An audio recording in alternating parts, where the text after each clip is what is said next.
അനന്തേട്ട നിസാര ജോലിയൊന്നുമല്ല. Air hostess, air hostess, ആകാശത്തിൽ എന്ന് പറഞ്ഞാ അറിയില്ലല്ലേ?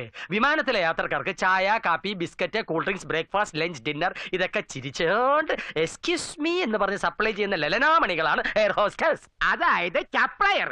ഇനി ഇവക്ക് സപ്ലൈർ ആണെങ്കിൽ ടൗണിലെ ഏതെങ്കിലും ഹോട്ടലിൽ നിന്നാ പോരെ? വെറുതെ എന്തിനാ ആകാശത്തിലൂടെ പോണവർക്കൊക്കെ കൊടുക്കാൻ നടക്കണത്? മോശം. അയ്യോ അനന്തേട്ട, വിമാനത്തിലെ സപ്ലയർക്ക് നല്ല വെയിറ്റാ, അറിയാൻ മേലാൻ ചേട്ടാ. അതങ്ങനെ പഠിക്കാൻ വിട്ട സമയത്ത് ഗോലി കളിക്കാൻ നടന്ന ഇങ്ങനെയൊക്കെ ഇരിക്കും. മുത്തച്ഛനത്തെ അഭിപ്രായം ഒന്നും പറയാതെ. വക്കീലെ, തെറ്റ് പറ്റിയത് എനിക്ക്.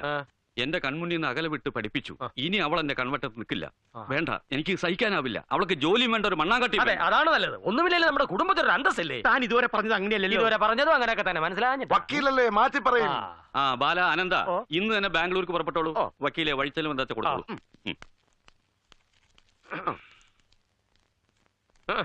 ഇത്രേ ഉള്ളൂ.